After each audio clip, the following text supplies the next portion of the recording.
ഗാസയിൽ സമാധാനം പുനഃസ്ഥാപിക്കാൻ ഉദ്ദേശിച്ചുള്ള പീസ് ബോർഡിലേക്ക് മുൻ ബ്രിട്ടീഷ് പ്രധാനമന്ത്രി ടോണി ബ്ലെയറിനെയും US സ്റ്റേറ്റ് സെക്രട്ടറി മാർക്കോ റൂബിയോയെയും നിർദ്ദേശിച്ച അമേരിക്ക ഇത് സംബന്ധിച്ച പ്രസ്താവന വൈറ്റ് ഹൌസ് പുറത്തിറക്കിയിട്ടുണ്ട്. US പ്രസിഡന്റ് ഡൊണാൾഡ് ട്രംപ് ആയിരിക്കും board chairman. UAE, Qatar, Egypt, Turkey തുടങ്ങിയ രാജ്യങ്ങളുടെ പ്രതിനിധികളും ബോർഡിൽ അംഗങ്ങളാകും. ഇവരുമായി ഐസൻ ജോസ് ചേരുക തുടരുന്നുണ്ട്.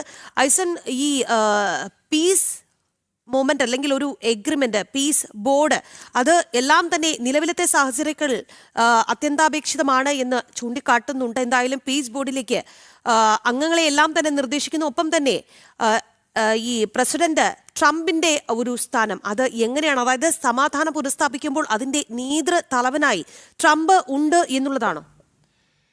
തീർച്ചയായും രണ്ട് സംവിധാനങ്ങളാണ് അല്ലെങ്കിൽ രണ്ട് ബോഡികളാണ് ഇപ്പോൾ തിരഞ്ഞെടുക്കപ്പെടുന്നത് അല്ലെങ്കിൽ നിർദ്ദേശിക്കപ്പെടുന്നത്. അതിലൊന്ന് പീസ് ബോർഡ് എന്ന് പറയുന്ന ടോണി ബ്ലെയർ അധ്യക്ഷനായ ഒരു സംവിധാനവും അതുപോലെ തന്നെ പാലസ്തീൻ്റെ മുൻ ഉപപ്രധാനമന്ത്രി അധ്യക്ഷനായ മറ്റൊരു നിരീക്ഷണ സംവിധാനം. അതിനെ നമുക്കൊരു തിയോക്രാറ്റിക് സംവിധാനം എന്നൊക്കെ നമുക്ക് പറയാൻ സാധിക്കും. അത്തരത്തിൽ അല്ലെങ്കിൽ ഒരു മതമേലധ്യക്ഷ സ്വഭാവമുള്ളൊരു സംവിധാനം എന്നൊക്കെ സൂചന നൽകാവുന്ന രീതിയിലുള്ള ചില സാംസ്കാരികമായ ഇടപെടൽ നടത്തുക എന്നതാണ് പാലസ്തീൻ ഉപപ്രധാനമന്ത്രിയുമായി മുൻ ഉപപ്രധാനമന്ത്രിയുടെ നേതൃത്വത്തിലുള്ള ഒരു കമ്മിറ്റിയും ഒരു സംവിധാനവും ഉണ്ടാക്കുന്നത്. ഇതിൽ പ്രധാനമായും ഈ പീസ് ബോർഡ് എന്ന് ഉദ്ദേശിക്കുന്നത് പീസ് ബോർഡിൻ്റെ ചെയർമാനായി നേരത്തെ സൂചിപ്പിച്ചതുപോലെ അല്ലെങ്കിൽ അധ്യക്ഷനായി ട്രംപും അതുപോലെ തന്നെ പ്രധാന CEO എന്നൊക്കെ പറയുന്ന പദവിയിലേക്ക് ടോണി ബ്ലെയർ, നേരത്തെ നമുക്ക് അറിയാവുന്നതാണ് 97 മുതൽ 2007 വരെ ബ്രിട്ടൻ്റെ പ്രധാനമന്ത്രിയായിരുന്നു.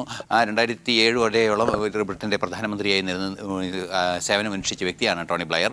ടോണി ബ്ലെയറിൻ്റെ അത് ഒരു നിയന്ത്രണത്തിലായിരിക്കും ഈ കമ്മിറ്റി ഉണ്ടാവുക. അതുപോലെ തന്നെ ആ കമ്മിറ്റിയിലേക്കാണ് മാർക്കോ റൂബിയോയെ നിയോഗിച്ചിരിക്കുന്നത്. ലോകബാങ്ക് അധ്യക്ഷനുണ്ട്, അതുപോലെ തന്നെ വിവിധ രാജ്യങ്ങളുടെ പ്രതിനിധികളുണ്ട്. ഈജിപ്റ്റ്, അതുപോലെ തന്നെ ഖത്തർ, UAE തുടങ്ങിയ രാജ്യങ്ങളുടെ പ്രതിനിധികൾ, അവരെല്ലാം തന്നെ ഈ മീഡിയേഷനിൽ, അതായത് ഗാസയുമായി ബന്ധപ്പെട്ട മീഡിയേഷനുകളിൽ ഇടപെട്ട രാജ്യങ്ങളാണ്. ഇവരുടെ എല്ലാം പ്രതിനിധികൾ ആ ബോർഡിലുണ്ട് എന്നാണ് അറിയാൻ സാധിക്കുന്നത്. അത്തരത്തിലുള്ള ഒരു സംവിധാനം നടപ്പാക്കുക, അതായത് 20 സമാധാന നിർദ്ദേശങ്ങൾ നടപ്പാക്കുന്നതിൻ്റെ രണ്ടാം ഘട്ടത്തിൻ്റെ ഭാഗമായാണ് ഈ പീസ് ബോർഡിൻ്റെയും അതുപോലെ തന്നെ നേരത്തെ രൂപീകരിച്ച നാഷണൽ സെക്യൂരിറ്റി ബോർഡ് എന്ന സംവിധാനത്തിൻ്റെയും എല്ലാം തന്നെ നീക്കം, അല്ലെങ്കിൽ കമ്മിറ്റി എന്ന സംവിധാനത്തിൻ്റെയും എല്ലാം നീക്കം. ഈ രണ്ട് സംവിധാനങ്ങളും ഒരേ സമയം കൃത്യമായി പ്രവർത്തിച്ച് സമാധാന പുനഃസ്ഥാപനവും അതായത് സൈന്യത്തെ പൂർണ്ണമായി പിൻവലിക്കുക, അതുപോലെ തന്നെ ഹമാസിനെ നിരായുധീകരിക്കുക എന്നീ ദൗത്യങ്ങളെല്ലാം തന്നെ ഈ പീസ് ബോർഡിനെ സംബന്ധിച്ചിടത്തോളം ഉണ്ട്.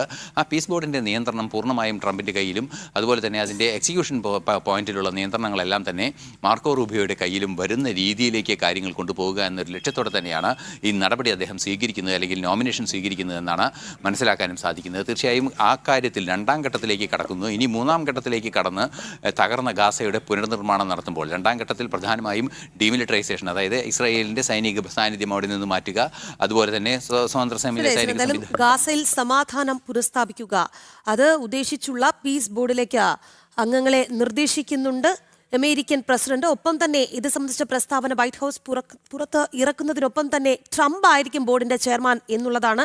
ഐസൻ ജോസാണ് വാർത്തയുടെ വിശദാംശങ്ങൾ നൽകിയത്.